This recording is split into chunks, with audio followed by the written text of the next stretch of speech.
अजमेरू online classes में आपका स्वागत है। बेहतर सही है, आप सही है। काला दिखने दो, कोई दिक्कत नहीं है, ठीक है। कल आईफोन लेके आऊंगा, ठीक है।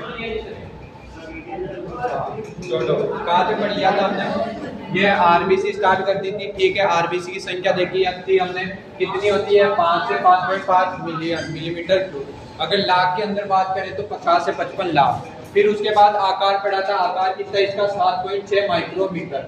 अब ये माइक्रोमीटर मतलब समझ गए कि भाई ये यूनिट है, क्योंकि ये छोटी सी होती है, हमें नग्न आंखों से तो हम देख नहीं सकते। कैसे देखेंगे? माइक्रोस्कोप से, तभी हमें दिखाई देगी। इसलिए इसकी यूनिट क्या होती है? माइक्रोमीटर। तो इसका आकार कितना हो जाएगा? 7.6 माइक्रोमीटर। अब किसी बुक के अंदर कुछ और भी हो सकता है, तो मेनली इतनी होती है। अब कहीं पे थोड़ा बहुत बढ़ाकर या फिर थोड़ा कम करके दे सकते हैं। फिर औसत जीवन काल। औसत जीवन काल का मतलब समझ गए कि भाई एक जो आरबीसी होती है उसका निर्माण हमारे जो शरीर है उसके अंदर ये कितने दिन तक बनी रहती है? 120 दिनों तक। उसके बाद ये नष्ट हो जाएगी, फिर उसके बाद नई आरबीसी का निर्माण हो जाएगा, ठीक है। फिर इसकी संरचना कैसी होती है? उभया अवतल। उभया अवतल मतलब कि भाई दोनों तरफ से ये कैसी होती है? अवतल सतह होती है ना, इसलिए इसको हम क्या बोलते हैं? उभया अवतल। अवतल जानते हो ना क्या होता है? अवतल दर्पण देखा है ना, ये अवतल है। अब दोनों तरफ से उभरी हुई है, इसलिए उभया अवतल बोल देते हैं इसको। फिर उसके बाद अधिकांश स्तनधारियों की आरबीसी में केंद्रक क्या होता है? अनुपस्थित होता है। समझ गए ये केंद्रक क्यों अनुपस्थित होता है? क्योंकि ऑक्सीजन का ज्यादा से ज्यादा परिवहन करना है, और ज्यादा से ज्यादा परिवहन के लिए हमें क्या चाहिए? जगह ज्यादा चाहिए। जगह ज्यादा चाहिए तो हमने क्या कहा कि भाई केंद्रक को अपने बोरिया बिस्तर बांध और निकल जाए यहाँ से। कुछ कोशिकांग होंगे, उनको भी बोलेंगे भाई निकलो तुम, हमें ऑक्सीजन ज्यादा से ज्यादा चाहिए, तुम्हारी आवश्यकता है ही नहीं। फिर उसके बाद अपवाद क्या देखा हमने? ऊंट और लामा। जो ऊंट और लामा होते हैं उनके आरबीसी के अंदर हमें केंद्रक मिलेगा, ठीक है। फिर उसके बाद क्या देखा? आरबीसी का कब्रिस्तान कौन है? लिया। आरबीसी का कब्रिस्तान जहाँ पर आरबीसी नष्ट होगी वो कौन सी जगह है? लिया। आरबीसी का निर्माण छोटे बच्चों के अंदर किसके अंदर होगा? लिया के अंदर। फिर उसके बाद आरबीसी की जो निर्माण है वो व्यस्त अवस्था में किसके अंदर होता है? लाल अस्थि मज्जा। लाल अस्थि मज्जा जानते हो क्या होती है? हड्डियों के अंदर एक संरचना होती है एपीफाइसिस, उस एपीफाइसिस के अंदर लाल अस्थि मज्जा स्थित होती है, वहां पर तुम्हारे आरबीसी का निर्माण होगा, ठीक है। ये रहा, ये यहाँ पर, ये रहा, ये जो तुम्हारी हड्डी है, ये मैंने मान लो हाथ की हड्डी ली, एक जने को खड़ा किया, उसके हाथ की हड्डी तोड़ी और फिर ये संरचना दिखा रहा हूँ। उसके अंदर सबसे पहले क्या होगा? ये जो भाग है इसको हम क्या बोलते हैं? एपीफाइसिस। फिर बीच के अंदर है ना, ये देखो ये बीच के अंदर है, दोनों के बीच के अंदर है, इसलिए मेटाफाइसिस। तुम्हें याद नहीं रखना है, बस तुम्हें तो लोकेशन याद रखना है। ये डायग्राम में, ये डायग्राम भी नहीं बनाना है, बस इतना याद रखना है कि भाई ये यहाँ पर स्थित होती है लाल अस्थि मज्जा। कि भाई तुम केवल रटते ही जाओ लाल अस्थि मज्जा में आरबीसी का निर्माण होता है, यही नहीं पता लाल अस्थि मज्जा क्या है, इसलिए ये डायग्राम बनाया हुआ है, ठीक है। फिर उसके बाद मैंने बोला कि भाई ए परिपक्व आरबीसी। ए परिपक्व आरबीसी का मतलब समझ गए? जब वो परिपक्व नहीं हुई है, जब छोटे बच्चे होते हैं है ना, उनके अंदर जो रक्त होता है, उनके अंदर जो आरबीसी होती है, उनकी बात कर रहे हो। उनके अंदर क्या होगा? क्या कोशिका सब जानते हो? कोशिका क्या होती है? सबसे छोटी इकाई होती है। अब कोशिका के अंदर अगर मैं ऐसे बोल दूं कि भाई ऐसे उठाकर कोई संरचना बना दो, इसको हमने क्या बोल दिया? कोशिका। अब कोशिका के अंदर एक तो क्या रहेगा? केंद्रक। बताया था क्या रहेगा? जो इस पूरी कोशिका का क्या करेगी? नियंत्रण करेगी। तो कोई भी पूछ लेगी कि भाई कोशिका का मस्तिष्क किसको बोलते हैं, तो किसको बोलते हैं? केंद्रक को। क्यों बोलते हैं? क्योंकि कोशिका के अंदर जितनी भी प्रक्रियाएं होगी वो केंद्रक ही नियंत्रण करता है। जैसे हमारे अंदर जितनी भी प्रक्रिया होती है कौन नियंत्रण करता है? मस्तिष्क। हम चल रहे, फिर रहे, खा रहे, इसका नियंत्रण हमारे मस्तिष्क के द्वारा होता है। वैसे ही कोशिका के अंदर क्या होता है? केंद्रक होता है, और उस केंद्रक से ही पूरी कोशिका का नियंत्रण होता है कि भाई कब सेल डिवीजन करेगी, कोशिका विभाजित होगी, नई कोशिकाएं बनेगी, है ना, वो सब किसके ऊपर निर्भर करता है? केंद्रक। फिर उसके बाद क्या होते हैं? यहाँ पर कुछ अंग पाए जाते हैं, ठीक है। तो कोशिका के अंदर पाए जा रहे हैं, इसलिए हमने इसको क्या बोल दिया? कोशिका। जो कोशिका के अंदर अंग पाए जाते हैं उसको हमने क्या बोल दिया? कोशिका।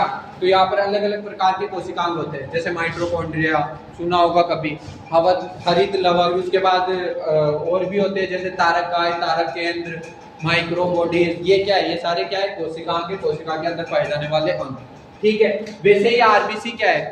कोशिका ही है आरबीसी भी, पढ़ रहे थे हम। संयोजी ऊतक में हमने प्लाज्मा, तो क्या हो गया? मैट्रिक्स, रक्त का मैट्रिक्स तो प्लाज्मा हो गया। और कोशिकाएं कौन हो गई? संगठित पदार्थ। संगठित पदार्थ में आरबीसी WBC और प्लेटलेट। तो ये क्या है, कोशिका इत्र। तो कोशिका है तो इसके अंदर क्या, कोशिका झिल्ली होगी, ये होती है कोशिका झिल्ली। जो ये वाली लेयर देख रहे हो उसको बोलते हैं हम कोशिका झिल्ली। तो ये है तुम्हारी कोशिका झिल्ली। और इसके अंदर जो पाया जा रहा है अंग, वो कौन है, केंद्र, जो पूरी कोशिका का क्या करेगी, नियंत्रण। फिर उसके अंदर जितने भी अलग अलग प्रकार के अंग पाए जाते हैं उसको हम क्या बोल देते हैं, कोशिका। अब ये तो जब आरबीसी अपरिपक्व होती उस अवस्था में। अब जैसे ही परिपक्व होगी तो हमारे अंदर ऑक्सीजन की ज्यादा आवश्यकता होगी। अब ऑक्सीजन की ज्यादा आवश्यकता तो हीमोग्लोबिन ज्यादा चाहिए, क्योंकि जो ऑक्सीजन होती है वो हीमोग्लोबिन पर बैठकर ही हमारी पूरी बॉडी के अंदर सर्कुलेट होती है, मतलब पूरी बॉडी के अंदर परिवहन होता है उसका। अब इस आरबीसी को क्या चाहिए कि भाई हीमोग्लोबिन ज्यादा से ज्यादा हो, ताकि ऑक्सीजन ज्यादा से ज्यादा बैठ सके, है ना। तो ये क्या करेगी, केंद्र को बोलेगी भाई बोरिया बिस्तर बांध तू हट जा यहाँ से। कोशिकाओं को भी बोलेगी भाई हमारे पास जगह नहीं है, हमें ज्यादा से ज्यादा हीमोग्लोबिन चाहिए ताकि ऑक्सीजन का ज्यादा से ज्यादा परिवहन हो। तो ये इसको कोशिकाओं को भी बोल देगी भाई तू निकल यहाँ से। तो उसके बाद जो परिपक्व कोशिका होगी, आरबीसी जब परिपक्व होगी, और उसके परिपक्व के अंदर जो विटामिन काम आते हैं वो कौन कौन है, विटामिन B9 और विटामिन B12, है ना। विटामिन B9 और विटामिन B12 ये परिपक्व करने में काम आते हैं, ठीक है। उसके बाद जैसे ही परिपक्व होगी तो इसके अंदर जितने भी कोशिकाएं केंद्र के वो क्या हो जाएंगे, हट जाएंगे, केवल क्या रहेंगी, हीमोग्लोबिन रहेगी। तो यहाँ पर क्या केंद्र उपस्थित होगा, नहीं होगा। जब ए परिपक्व है तब तो इसका आकार कितना होता है, 10 से 11 माइक्रोमीटर। कितना, 10 से 11, क्योंकि इसके अंदर केंद्रक भी है, कोशिकांग भी है। बट जैसे ही केंद्र घट जाएंगे, कोशिकांग घट जाएंगे तो इसका आकार थोड़ा कम भी होगा। कम होकर कितना हो जाएगा, 7.6 माइक्रोमीटर, ठीक है। और ये कैसी कोशिका है हमारे पास, परिपक्व आरबीसी। तो ये वाला डायग्राम बना लो, ये मत बनाना, ठीक है। और ये आरबीसी के निर्माण की प्रक्रिया इरिथ्रोपोइसिस बताई दिया था मैंने। इरिथ्रो यानी क्या होता है, आरबीसी लाल रक्त कोशिकाएं, और पोइसिस का मतलब क्या होता है, निर्माण। तो इरिथ्रोपोइसिस मतलब लाल रक्त, आरबीसी के निर्माण की प्रक्रिया इरिथ्रोपोइसिस हो गई। आगे समझ में ये पक्का कर लो, ये कल उतारा हुआ था।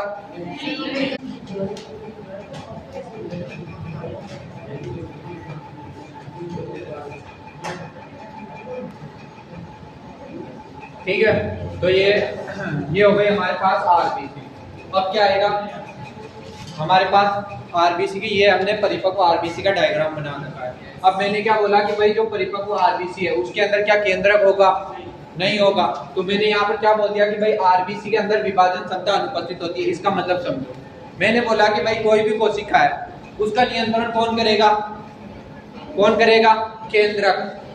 कोई भी कोशिका उसका नियंत्रण कौन करेगा, केंद्रक। क्या आरबीसी में केंद्रक है, नहीं है, तो कोशिका विभाजित होगी, नहीं होगी।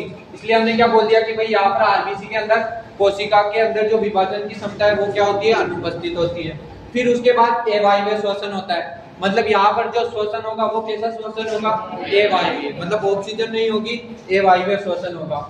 फिर इस आरबीसी के अंदर क्या होता है, हीमोग्लोबिन। क्या होता है, क्या होता है, उसकी वजह से रक्त का रंग कैसा होता है, लाल रंग होता है। ये हीमोग्लोबिन है क्या, तो हीमोग्लोबिन क्या होता है, लोह युक्त जटिल प्रोटीन। लोह युक्त क्यों बोला, क्योंकि इसके अंदर क्या होता है, Fe आयन, Fe+ आयन होता है ना, जो हम लोहा बोलते हैं उसको, है ना, वो रहता है। इसलिए हमने इसको क्या बोल दिया, लोह युक्त क्या है, जटिल प्रोटीन। जटिल प्रोटीन क्यों बोला, क्योंकि है ना इसके अंदर क्या होता है, एक तो प्रोटीन भाग होता है और उसके अलावा अप्रोटीन भाग भी होता है, अप्रोटीन भाग भी होता है। हीमोग्लोबिन है वो क्या है, जटिल प्रोटीन, मतलब उसके अंदर प्रोटीन वाला भाग भी है और अप्रोटीन भाग भी है, इसलिए हम इसको क्या बोलते हैं, जटिल प्रोटीन। फिर इसके अंदर लाल रंग का क्या पाया जाता है, वर्ण, कल भी बताया था। इसलिए इसकी वजह से क्या होता है, रंग, किसका रंग लाल होता है, रक्त का, ठीक है। मात्रा कितनी होती है इसकी, 12 से 16 ग्राम प्रति 100 मिलीलीटर ब्लड के अंदर। मतलब कि अगर मैं यहाँ पर किसी को उठाऊं, उसकी नस काटूं और 100 मिलीलीटर रक्त लूं, तो उसके अंदर 12 से 16 ग्राम क्या मिलेगा हमें, हीमोग्लोबिन। क्या मिलेगा, क्या मिलेगा, कितना मिलेगा, 12 से 16 ग्राम। कितना, 12 से 16 ग्राम किसके अंदर, 100 मिलीलीटर रक्त के अंदर, ठीक है। फिर इसका कार्य क्या है, गैसों के परिवहन में सहायक, मतलब मेन जो मोटर है ना, ऑक्सीजन के परिवहन के लिए जो मोटर गाड़ी है ना, ये हीमोग्लोबिन ही है। ये मोटर गाड़ी क्या करेगी, ऑक्सीजन को बिठाएगी, फिर उसके बाद उसका परिवहन करेगी। फिर इसके बाद हमने क्या बोला, इसके अंदर केंद्रक, माइटोकॉन्ड्रिया तथा दूसरे झिल्ली युक्त कोशिकाएं क्या होते हैं, अनुपस्थित होते हैं। बताया था ये क्यों होते हैं, क्योंकि इसके अंदर क्या होता है, हीमोग्लोबिन के संग्रहण के लिए ज्यादा से ज्यादा जगह हो, और ज्यादा से ज्यादा हीमोग्लोबिन तो ऑक्सीजन का परिवहन भी ज्यादा से ज्यादा, इसलिए हीमोग्लोबिन हमें क्या करना है, ज्यादा से ज्यादा करना है। इसलिए हम केंद्रक कोशिकाओं को क्या कर देंगे, हटा देंगे। तो ये बना लो डायग्राम, जल्दी बनाना, ठीक है, आवाज नहीं। देखो अब हमने क्या पढ़ लिया, ये आरबीसी हमारी खत्म हो गई। अब हम आगे क्या पढ़ेंगे, डब्ल्यूबीसी। क्या पढ़ेंगे, क्या पढ़ेंगे, डब्ल्यूबीसी। इसको हम क्या बोलते हो, एक तो व्हाइट ब्लड सेल, श्वेत रक्त कणिकाएं, और क्या बोलते हैं, ल्यूकोसाइट। क्या बोलते हैं, ल्यूकोसाइट। क्या बोलते हैं, ल्यूकोसाइट। अब इस डब्ल्यूबीसी का मेन काम क्या होता है, हमारे शरीर की प्रतिरक्षा को बनाए रखना। कि भाई कोई भी प्रतिरक्षी आएगा, कोई भी प्रतिजन आएगा, उसके खिलाफ ये क्या करेगी, प्रतिरक्षी का निर्माण करेगी। फिर वो प्रतिरक्षी क्या करेगा, जो भी प्रतिजन आएगा, जो भी बाह्य कारक आएगा, उसको नष्ट कर देगा, है ना। तो मेन काम क्या है डब्ल्यूबीसी क्या है, हमारे शरीर की क्या है, आर्मी। क्या है हमारे शरीर की आर्मी। क्या होती है, जो मान लो कोई शत्रु आ रहा है उसको क्या करेगी, मारेगी। वैसे ही ये डब्ल्यूबीसी क्या करती है, जो भी बाह्य प्रतिजन आता है ना, उसको क्या करेगी, नष्ट करेगी। कैसे नष्ट करेगी, जवानों का निर्माण करके। हमारे अंदर भी तो क्या करते हैं, हम इंडिया के अंदर मान लो हम क्या करते हैं, आर्मी भर्ती निकालते हैं और उससे आर्मी का निर्माण करते हैं। फिर वो आर्मी के जवान क्या करते हैं, बाहर से जो भी शत्रु आता है उसके खिलाफ क्या करते हैं, लड़ाई करते हैं, युद्ध करते हैं। वैसे ही डब्ल्यूबीसी क्या करती है, आर्मी का निर्माण करेगी, है ना। जो प्रतिजन आएंगे, बाह्य जो कारक आएंगे, उसको तो हमने प्रतिजन बोल दिया, और उनके निर्माण है ना, उनको भगाने के लिए जिस चीज का निर्माण करती है उसको हम क्या बोलते हैं, प्रतिरक्षी। क्या बोलते हैं, तो डब्ल्यूबीसी क्या करेगी, प्रतिरक्षी का निर्माण। इसका जो हम बोलते हैं कि भाई डब्ल्यूबीसी संख्या कितनी होती है, कितनी होती है, 6000 से 8000। कितनी होती है संख्या, 6000 से 8000, ठीक है। वही मिलीमीटर क्यूब कितनी होती है, 6000 से 8000 मिलीमीटर क्यूब। अब एक चीज बताओ तुम सोच कर, अगर सोच सकते हो तो, क्या कि क्या डब्ल्यूबीसी में केंद्रक होगा, क्यों, ठीक है बोल दिया, हाँ होगा। क्यों तो क्योंकि देखो मैंने क्या बोला, डब्ल्यूबीसी क्या निर्माण करेगी, प्रतिरक्षी। अब प्रतिरक्षी का निर्माण करेगी तो हमें ज्यादा से ज्यादा प्रतिरक्षी। कोई देश क्या चाहता है कि उसके अंदर आर्मी बहुत ज्यादा हो, यही तो चाहता है कि भाई आर्मी जितनी ज्यादा हो उतना ज्यादा हमारा देश सुरक्षित रहेगा। वैसे ही डब्ल्यूबीसी क्या करेगी, जितनी ज्यादा कोशिकाएं हो सके उसका निर्माण करेगी, जितनी ज्यादा प्रतिरक्षी हो सके उसका निर्माण करेगी। अब निर्माण करना है तो कोशिका को विभाजित होना पड़ेगा। कोशिका विभाजन क्या होता है कि भाई एक कोशिका से नई कोशिका का निर्माण। अब इसको एक कोशिका से नई कोशिका बनानी पड़ेगी, तभी तो ये कोशिका विभाजन करेगी। अब कोशिका विभाजन के लिए केंद्रक उपस्थित होना आवश्यक है कि नहीं है? क्यों? क्योंकि मस्तिष्क कौन है, कोशिका का केंद्रक है। इसलिए हम क्या बोलते हैं, आरबीसी के अंदर केंद्रक उपस्थित होता है। क्या ये चीज समझ गई, क्या केंद्रक उपस्थित होगा, क्या आरबीसी के अंदर केंद्रक उपस्थित होगा। चीज लिखी हुई है कि भाई डब्ल्यूबीसी सबसे पहले ये रंगीन होती है। रंगीन क्यों? क्योंकि इसके अंदर कोई वर्णक उपस्थित नहीं होता है। जैसे हमने बोला कि भाई आरबीसी के अंदर तो हीमोग्लोबिन उपस्थित था, क्या था, लाल रक्त का वर्णक, लाल रंग का वर्णक था। बट इसके अंदर कोई भी वर्णक नहीं होता है, इसलिए ये कैसी होती है, रंगहीन। रंगीन मतलब श्वेत, क्योंकि इसमें हीमोग्लोबिन अनुपस्थित होता है, इसलिए इन्हें श्वेत रक्त कणिकाएं कहते हैं। ठीक है। संख्या कितनी होती है, 6000 से 8000 प्रति मिलीमीटर क्यूब। संरचना कैसी होती है, अनियमित। अनियमित मतलब इसको हम बोलते हैं अमीबॉइड। क्या बोलते हैं, अमीबॉइड। अमीबा सुना है कभी, जानते हो अमीबा? अमीबा का आकार निश्चित होता है क्या? नहीं होता है, वो हमेशा अपना आकार चेंज करती रहती है। मान लो ये है तो कभी मान लो इसको फूड, मान लो यहाँ पर फूड आया तो ये क्या करेगी, अपना आकार बदल लेगी, फूड के ऊपर घेरा बना लेगी, है ना। कभी कभी इसका आकार ऐसे ऐसे ऐसे मतलब कैसा भी हो सकता है। तो हमने क्या बोला, इसकी संरचना कैसी होती है, अनियमित। अनियमित मतलब अमीबॉइड। जीवन काल कुछ घंटों से कुछ दिनों तक, है ना। फिर उसके बाद आकार कितना होगा इसका 6 से 20 माइक्रोमीटर, कितना 6 से 20 माइक्रोमीटर। इसके अंदर केंद्रक उपस्थित होता है, बताई दिया कि भाई विभाजित करेगी तो केंद्रक उपस्थित होना चाहिए। फिर इसके बाद इसकी जीवन क्षमता, इसके अंदर विभाजन क्षमता उपस्थित होती है कि भाई केंद्रक उपस्थित है तो विभाजन क्षमता भी उपस्थिति होगी। क्या WBC स्टार्ट कर दिया था हमने, ठीक है, WBC के बारे में पढ़ लिया। अब आगे हम क्या पढ़ेंगे कि भाई WBC को हमने कितने भागों में बांटा है, किस आधार पर बांटा है। तो देखो WBC व्हाइट ब्लड सेल, अब देखना, अब इनको बोलना, अब जो मैं बुला रहा हूँ ना उसको बोलना जरूर। फिर मेरे को मत बोलना कि भाई हमें समझ में नहीं आ रहा है, वर्ड ही नहीं पता चल रहा है क्या हो। अब तुम बोलोगे नहीं तो वो वैसे नहीं पता चलेगा, तो जितना हो सके उतना उच्चारण करना। देखो हमने WBC को 2 भागों में बांटा, किस आधार पर। हमने जब WBC को माइक्रोस्कोप से देखा तो इसके अंदर क्या मिल रही थी, किसी कोशिका के अंदर तो छोटे छोटे कण मिल रहे थे और कोई ऐसी कोशिका थी जिसके अंदर कोई छोटे छोटे कण मिल रहे ही नहीं थे। तो इसको हमने इसी आधार पर, है ना, कण की उपस्थिति के आधार पर, है ना, कण की उपस्थिति के आधार पर, उपस्थिति है ये, ठीक है, उपस्थिति के आधार पर कितने भागों में बांटा, 2 भागों में। कितने भागों में, 2 भागों में, ठीक है। एक तो वो जिसके अंदर कण मिलेंगे छोटे छोटे, मान लो हमने क्या क्या देखा, ये WBC है, ठीक है, WBC थी। अब इसको हमने कितने भागों में बांटा, 2 भागों में। किस आधार पर, अगर इस WBC के अंदर छोटे छोटे कण मिलेंगे तो, और अगर इस WBC के अंदर कोई कण नहीं मिलेंगे, केवल ये WBC होगी और केंद्रक मिलेगा, ठीक है। उस आधार पर हमने इसको 2 भागों में बांट दिया। इस आधार पर मैंने क्या बोला, एक तो कणिका में, कणिका में का मतलब पता चल रहा है जिसके अंदर क्या होंगी, कणिकाएं होंगी छोटी छोटी, और एक होती है एक कणिका में, क्या होती है, एक कणिका में। एक कणिका में का मतलब पता चल रहा है जिसके अंदर कणिकाएं अनुपस्थित होगी, उसको हमने क्या बोल दिया, एक कणिका में। एक ग्रेन्युलोसाइट, क्या बोलते हैं, ग्रेन्युलोसाइट। तो क्या हो जाएगी ये वाली कणिका में, इसको हम क्या बोलते हैं, ग्रेन्युलोसाइट। ग्रेन्युलोसाइट, साइट मतलब कोशिका, और ग्रेन्यूल्स मतलब जो छोटे छोटे कण होते हैं उसको हम इंग्लिश में क्या बोलते हैं, ग्रेन्यूल्स, क्या बोलते हैं। तो ऐसी कोशिका जिसके अंदर छोटे छोटे कण मिलेंगे उसको हम क्या बोल देंगे, कणिका में, या इंग्लिश के अंदर ग्रेन्युलोसाइट, क्या बोलेंगे, क्या बोलेंगे। और जिसके अंदर कण नहीं होंगे उसको हम क्या बोलेंगे, एक कणिका में, या जिसको हम क्या बोलेंगे, एक ग्रेन्युलोसाइट, क्या बोलेंगे, एक ग्रेन्युलोसाइट। समझ गए, ये ग्रेन्युलोसाइट क्या है, जिसके अंदर कण नहीं होंगे उसको हम क्या बोल देंगे, एक क्या बोल देंगे, एक ग्रेन्युलोसाइट। अब देखो इस कणिका में को कैसे याद रखना है। तुमने कोई कार्टून देखा कभी, बेन 10 देखा है, कार्टून बेन 10 देखा है पक्का। तो इससे याद रखना, बे से क्या हो जाएगा, बेसोफिल, क्या हो जाएगा, बोलो, देखो बेसोफिल, बोलो बेसोफिल। क्या सबसे पहले बी से क्या है, बेसोफिल, कणिका में WBC, क्या है, कणिका में WBC कौन है, बेसोफिल। कैसे याद रखोगे, बेन 10 से, बेन 10 से बी मतलब बेसोफिल, क्या होता है, बी मतलब बेसोफिल।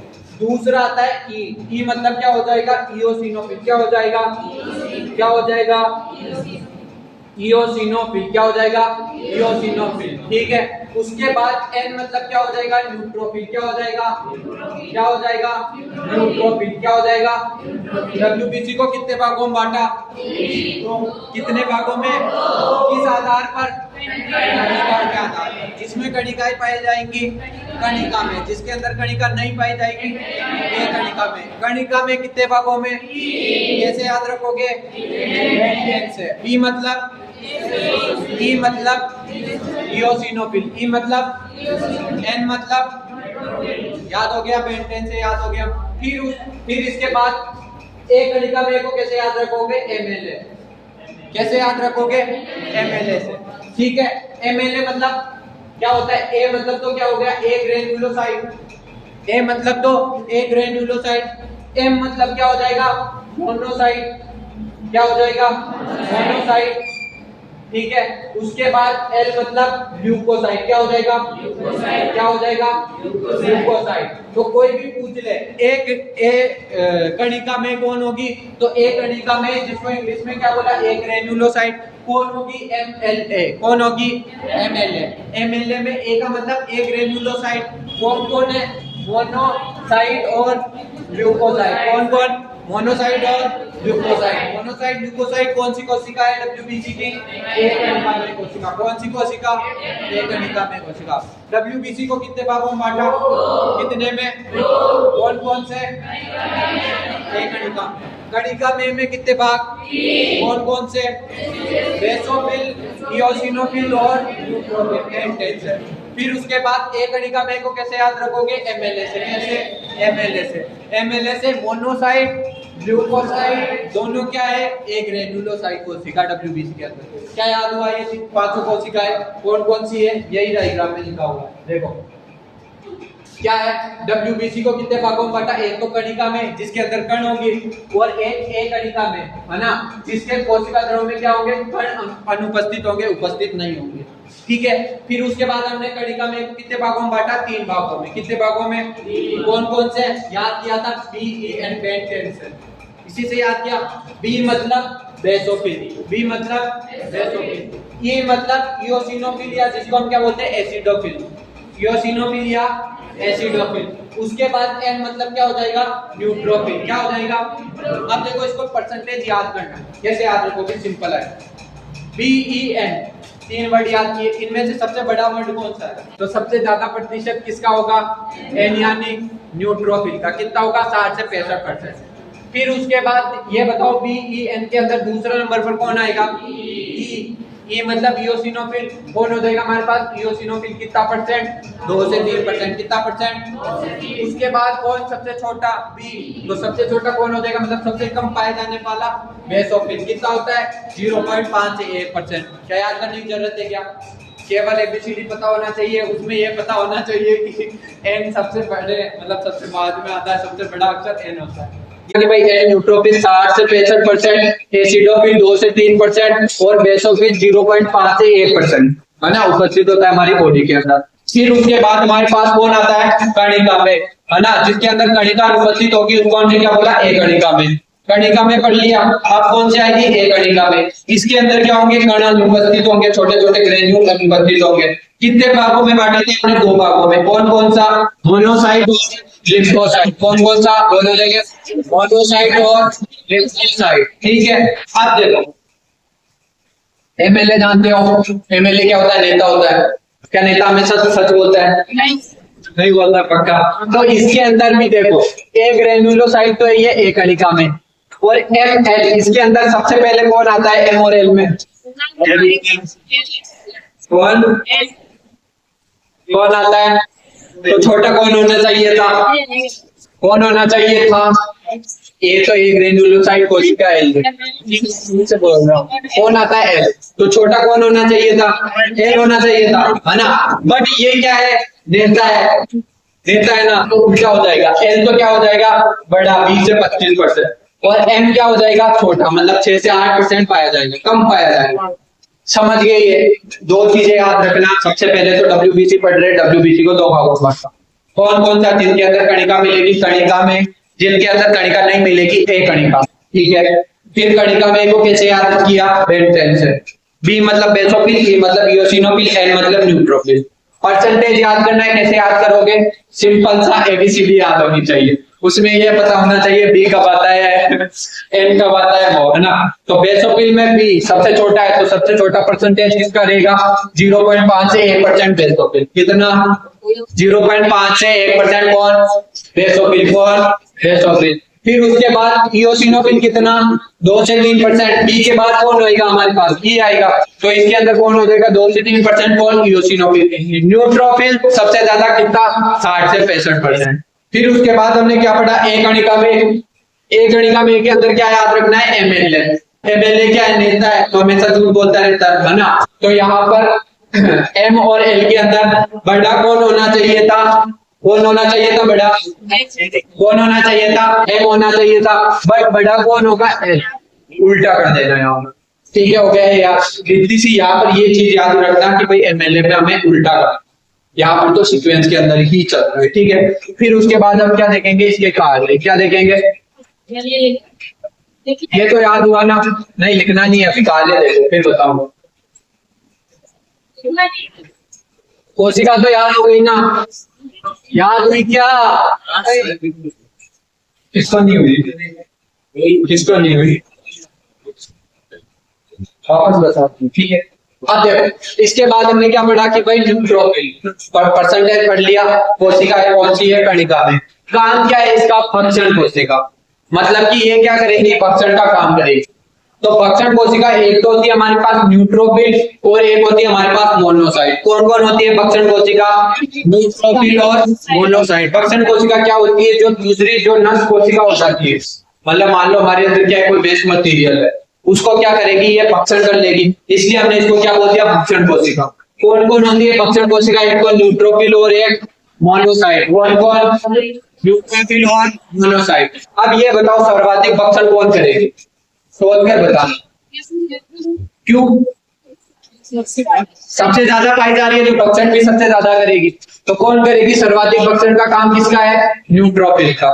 समझ गए क्यों है सर्वाधिक भक्षण का काम। फिर इसके बाद बाह्य जीवों का क्या करती है, समाप्त करती है। भक्षण का कार्य क्या होगा, या तो नष्ट जो हमारे पास वेस्ट मटेरियल बच जाएंगे उनको भक्षण कर लेगी, या फिर बाहर से कोई उद्दीपक, मतलब बाहर से कोई प्रतिजन आएगा उसका भक्षण करेगी, ताकि उनको नष्ट करके हमारी बॉडी को सुरक्षा प्रदान कर सके। मोनोसाइट का भी यही काम होगा, क्या, भक्षण कोशिका का। और जो हमारे पास मोनोसाइट है, ये क्या है, सबसे बड़ी कोशिका। देखो ये जो हम पढ़ रहे हैं कि भाई 2 से 3%, 0.1%, 60 से 65%, ये तो है उनकी उपस्थिति कि वो कितनी पाई जा रही है। जैसे मैंने बोला न्यूट्रोफिल, ये न्यूट्रोफिल है, ये हमारी बॉडी के अंदर कितनी परसेंट पाई जाती है, 60 से 65%, ठीक है। बट क्या ये इसका आकार क्या छोटा छोटा है, पाई तो सबसे ज्यादा जा रही है, बट आकार क्या छोटा है, इसका छोटा है। इसके बाद क्या, मोनोसाइट, पाई तो कितनी जा रही है, 6 से 8%, बट मान लो ये एक मोनोसाइट, ये 2 मोनोसाइट, आकार तो बड़ा है, तो सबसे बड़ी आकार की कोशिका कौन हो जाएगी हमारे पास, मोनोसाइट। समझ गए ये आकार का, कि भाई सबसे बड़ी जो कोशिका है डब्ल्यूबीसी की, वो कौन है, मोनोसाइट। और ये क्या है, ये जो परसेंटेज बताई, ये तो उनकी उपस्थिति की है, वो कितने परसेंट उपस्थित होती है हमारे बॉडी के अंदर। फिर उसके बाद क्या आता है, एसिडोफिल। एसिडोफिल का काम क्या है, एलर्जी प्रतिक्रियाओं के, मतलब जो एलर्जी प्रतिक्रिया होती है उनके अंदर काम आती है। एलर्जी प्रतिक्रिया मतलब जैसे मान लो हमें कोई एलर्जी हो गई, मान लो हमें कोई वेस्ट मटेरियल से एलर्जी है, तो क्या होते हैं, हमें छींकें आने लगती है। या फिर मान लो हम किसी खाने की चीज से हमें प्रॉब्लम है, तो जैसे हम वो चीज खाएंगे हमारे छोटी छोटी क्या हो जाएंगी, मूर्छियां उठने लगेगी। तो ये सब क्यों होता है, क्योंकि हमारी जो एसिडोफिल्स होती है वो क्या होती है, इसके लिए इन काम के लिए क्या करती है, कार्य करती है। हम मान ली उसको पता चला कि भाई हाँ हमने ऐसी चीज पाई जो हमारी बॉडी के लिए क्या है, आवश्यक नहीं है, या फिर उससे हमारे अंदर एनर्जी उत्पन्न होती है। तो ये पहचाने की एसिडोफिल उसको पहचाने की कोशिका, ठीक है। उसके बाद पहचान कर क्या कर देगी, छोटी छोटी गुमड़ियां उत्पन्न कर देगी। या फिर क्या होगा कि भाई अगर हम धूल वाले क्षेत्र में जाएंगे तो वहां पर हमें छींकें आने लगेगी, जोर जोर से खांसी आने लगेगी। वो किसकी वजह से, हमारे पास एसिडोफिल की वजह से, ठीक है। तो ये किसके रूप में काम करती है, एलर्जी प्रतिक्रियाओं के रूप में, ठीक है। संक्रमण से बचाव करती है। संक्रमण से कैसे बचाव करेगी, जैसे मैंने बोला कि भाई हम कहां पर गए, जहां पर हमें बहुत सारे धूल के कण थे, वहां पर हम गए, धूल के कण उड़ रहे थे, हमारे शरीर के अंदर आएंगे, क्या उसके अंदर छोटे छोटे जीव भी हो सकते हैं, वो हमारे शरीर के अंदर चले जाएंगे। अगर मान लो ये एसिडोफिल एलर्जी प्रतिक्रिया उत्पन्न नहीं करेगी तो वो हमारे शरीर के अंदर चले जाएंगे, प्रतिजन आएंगे। बट हमारी जो एसिडोफिल थी उसने क्या किया, एलर्जी प्रतिक्रियाओं में कार्य किया। कैसे किया, जल्दी जल्दी हमें छींकें आने लगी, है ना। छींकें अगर हमें छींकें आने लगी तो वो जो भी हमारे पास प्रतिजन आए वो हमारे शरीर से बाहर निकल जाएंगे। इसलिए हमने क्या बोला कि भाई ये क्या करती है, संक्रमण से बचाव उत्पन्न करती है, कि भाई कोई भी प्रतिजन आएगा वो हमारे शरीर को संक्रमित ही नहीं करेगा। क्यों नहीं करेगा, क्योंकि हम छींक रहे हैं, तो छींक से वो जो भी प्रतिजन आएगा वो बाहर निकल जाएगा, तो संक्रमित नहीं करेगा। इसलिए हम क्या बोलते हैं, ये संक्रमण में कार्य करती है। फिर हमारे पास कौन होता है, बेसोफिल। ये तो कौन है, इयोसिनोफिल, ठीक है। उसके बाद कौन आएगा, बेसोफिल। सबसे कम संख्या होती है, ये देखा हमने 0.5 से 1%, ठीक है। फिर इसके बाद क्या है, इसकी संरचना कार्य मांस कोशिका के समान होती है। अब ये मांस कोशिका क्या है, देखो हम जब संयोजी ऊतक पढ़ रहे थे, मैंने क्या बोला, संयोजी ऊतक के अंदर क्या क्या होंगी, कोशिका क्या होंगी, कोशिकाएं होंगी, ठीक है। मैट्रिक्स होगा जिसको हमने क्या बोला, अंतरकोशिकीय पदार्थ। और क्या होंगे, अगर वास्तविक संयोजी ऊतक है तो कंफ्यूज भी होंगे। अब जो हमारे पास संयोजी ऊतक है, इसके अंदर जो कोशिकाएं होती है वो अलग अलग प्रकार की कोशिकाएं होती है। इसके अंदर एक कोशिका मिलती है जिसको हम क्या बोलते हैं, मास्ट कोशिका। क्या बोलते हैं, क्या बोलते हैं, मास्ट कोशिका। ये मास्ट कोशिका क्या करती है, तीन चीजों का स्त्रावण करती है। एक होता है हिपेरिन, क्या होता है, हिपेरिन, हिस्टामिन और सीरेटोनिन। क्या होता है, सीरेटोनिन। देखो ये जो हिपेरिन होता है वो हमारे रक्त के अंदर प्रतिस्पंदन का काम करता है। स्कंदन समझाया था मैंने, रक्त का थक्का जमना या रक्त का स्कंदन होना, मतलब रक्त क्या करेगा, उसका बहाव रुक जाएगा। ठीक है, जैसे मैंने बोला कि भाई रक्त हमारे शरीर के अंदर बह रहा है। अब जैसे ही चोट लगेगी रक्त बाहर आएगा वातावरण के अंदर। जैसे ही वातावरण में आएगा तो वहां पर हमारे थक्का जम जाएगा। थक्का कौन जमाएगा, प्रोथ्रोम्बिन या फाइब्रिनोजन सक्रिय अवस्था में होंगे और थक्का जमा देंगे। अब जैसे ही थक्का जमेगा तो क्या रक्त का स्त्रावण होगा, नहीं होगा।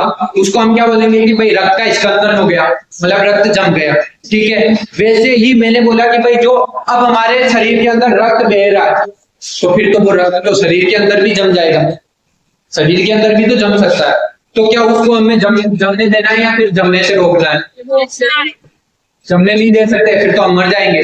तो जमने से रोकने के लिए एक हमारे पास प्रोटीन आता है जिसको हम क्या बोलते हैं, हिपेरिन। क्या बोलते हैं, ये हिपेरिन हमारे ब्लड के अंदर होता है जो क्या करता है, प्रतिस्पंदन का काम करता है। किसका काम करता है, प्रतिस्पंदन का मतलब समझ गए कि भाई रक्त को क्या करेगा, जमने नहीं देगा। क्या करेगा, जमने नहीं देगा। रक्त को क्या करेगा, जमने नहीं देगा, उसका स्कंदन नहीं होने देगा। इसलिए हम क्या बोलते हैं, हिपेरिन क्या है, प्रतिस्पंदन कारक। क्या है, प्रतिस्पंदन कारक। ठीक है, ये समझ गए। फिर उसके बाद क्या होता है, कभी आपने देखा होगा कि भाई आपकी चोट लगती है, मान लो किसी दिन चोट लग रही है, तो उस टाइम क्या होता है, आपके सूजन आ जाती है। आती है, नहीं आती है, पक्का आती है। क्यों आ जाती है सूजन, क्यों आ जाती है? देखो वो सूजन क्यों आती है, क्योंकि हमारी जो रक्त की भित्तियां होती है, जो रक्त की धमनियां शिराएं होती है, उसके अंदर वो क्या होती है, फैल जाती है। जैसे ही फैलेगी तो उसका आयतन बढ़ेगा, सूजन आ जाएगी। और जो फैलाने का काम करता है वो कौन होता है, हमारे पास हिस्टामिन। कौन होता है, हिस्टामिन। कभी भी हमारे मान लो चोट लग जाए और उसके अंदर फैलाव हो जाए या सूजन आ जाए तो वहां पर बोल देना कि भाई उसका कारण क्या है, हिस्टामिन। क्या है, तो हिस्टामिन क्या होता है, भित्तियों को क्या करेगा, ये मान लो पहले भित्ति ऐसे थी तो ये क्या कर देगा, उसको फैला देगा, ये रक्त की भित्ति को फैला देगी। अब वो क्या, रक्त की भित्ति हमेशा ही फैली रहेगी क्या, वापस उसी अवस्था में आएगी। उसी अवस्था में लाने के लिए हमारे पास जो हार्मोन होता है वो कौन होता है, सीरेटोनिन। कौन होता है, तो सीरेटोनिन तो क्या हो जाएगा, उसको दबाने वाला। क्या हो जाएगा, दबाने वाला। फैलाव करने वाला कौन हो जाएगा, हिस्टामिन। और हिपेरिन क्या है, प्रतिस्पंदन कारक। क्या है, समझ गए। तो यही चीज बोला कि भाई बेसोफिल, इसलिए हम क्या बोलते हैं कि भाई जो बेसोफिल होती है वो क्या होती है, मांस कोशिका के समान होती है। और ये जो हिपेरिन, हिस्टामिन, सीरोटोनिन ये सब पढ़े, ये मांस कोशिका ही स्रावित करती है। फिर उसके बाद हमने क्या पढ़ा, ये हिस्टामिन, सीरोटोनिन, हिपेरिन का स्रावण करती है। ठीक है, इसकी संरचना मांस कोशिका के समान होती है। फिर ये शोध क्रियाओं में सम्मिलित होती है। शोध क्रिया क्या होती है, देखो शोध क्रिया क्या होती है, जब हमारे चोट लगती है या फिर हमारी घुमरियां होती है तो वहां पर क्या रक्त का स्त्राव होता है, थोड़ा थोड़ा होता है। क्या जलन होती है, क्या सूजन आती है। वहां पर क्या थोड़ी बहुत टेम्परेचर ज्यादा होता है, गर्म होता है। वो उसी चीज को हम क्या बोलते हैं, शोध क्रिया। तो जहां पर भी शोध क्रिया होगी उसका काम कौन करेगा, हमारे पास बेसोफिल। कौन करेगा, तो बेसोफिल का काम क्या हो गया, एक तो हिस्टामिन, सीरोटोनिन और हिपेरिन का स्त्रावण करना, और क्या हो जाएगा, शोध क्रियाओं में काम करना। न्यूट्रोफिल का काम क्या है, भक्षण का। ठीक है, उसके बाद एसिडोफिल का क्या काम क्या है, एलर्जी प्रतिक्रियाओं में सम्मिलित हो। फिर उसके बाद हमारे पास क्या है कि मोनोसाइट, ये भी क्या करेगी, भक्षण का काम करेगी। और क्या होती है, डब्ल्यूबीसी की सबसे बड़ी कोशिका होती है। ठीक है, संख्या के अंदर तो कितनी होती है, 6 से 8%, और आकार में क्या होती है, सबसे बड़ी। आ गई ये चीज समझ में। फिर उसके बाद क्या है, लिम्फोसाइट। क्या है, परसेंटेज तो कितना, 20 से 25%, और सबसे छोटी डब्ल्यूबीसी। ठीक है, सबसे छोटी डब्ल्यूबीसी कौन है, लिम्फोसाइट। मतलब कि एक गणिका में के अंदर सबसे छोटी भी इसी के अंदर कोशिका है और सबसे बड़ी कोशिका भी एक कणिका के अंदर ही मिलेगी। फिर इसके बाद क्या है, लिम्फोसाइट का काम क्या है, प्रतिरक्षी का निर्माण करना। किसका निर्माण करना, प्रतिरक्षी। यहाँ पर लिम्फोसाइट क्या होती है, लिम्फोसाइट भी दो प्रकार की होती है, एक तो होती है बी लिम्फोसाइट और एक होती है टी लिम्फोसाइट। लिम्फोसाइट कितने प्रकार की, कितने प्रकार की, कौन कौन सी, बी लिम्फोसाइट और टी लिम्फोसाइट। इसको बी लिम्फोसाइट क्यों बोला, इसको टी लिम्फोसाइट क्यों बोला, क्योंकि ये जो बी लिम्फोसाइट है इसको सर्वप्रथम जहां पर देखा वो पक्षी के अंदर देखा था और वहां पर जो कोशिका थी वो बी से स्टार्ट हो रही थी, इसलिए हमने इसको बी लिम्फोसाइट, ठीक है। फिर इसको टी लिम्फोसाइट क्यों बोला, क्योंकि इसका निर्माण कहां पर होता है, थाइमस के अंदर। कहां पर होता है, थाइमस जानते हो, ग्रंथि होती है हमारी, है ना, एक अंग होता है थाइमस, वहां पर थाइमस ग्रंथि उपस्थित होती है, उसके अंदर हमारे पास किसका निर्माण होता है, किसका निर्माण होता है, टी लिम्फोसाइट का, ठीक है। ये बी और टी लिम्फोसाइट क्या करती है, प्रतिरक्षा का कार्य करती है। प्रतिरक्षा मतलब समझ गए कि भाई कोई भी प्रतिजन आएगा उसको नष्ट करेगी, मतलब प्रतिरक्षा का काम करेगी। फिर एंटीबॉडी का निर्माण कौन करेगी, बी लिम्फोसाइट। ये मेन, ये याद रखना आ जाएगी भाई, एंटीबॉडी का निर्माण कौन करेगी, बी लिम्फोसाइट। कौन करेगी, क्या टी लिम्फोसाइट एंटीबॉडी का निर्माण करेगी, नहीं करेगी। क्या करेगी, नहीं करेगी। कौन नहीं करेगी, सी लिम्फोसाइट। क्या टी लिम्फोसाइट प्रतिरक्षी का निर्माण करेगी या एंटीबॉडी का निर्माण करेगी, नहीं करती है। कौन सी कोशिका करती है, बी लिम्फोसाइट। ये हो गई तुम्हारी कौन सी, WBC। कौन हो गई है, WBC पूरी। आया समझ में, थोड़ा बहुत समझ में आया, आया समझ में, पक्का, पीछे समझ में आया क्या,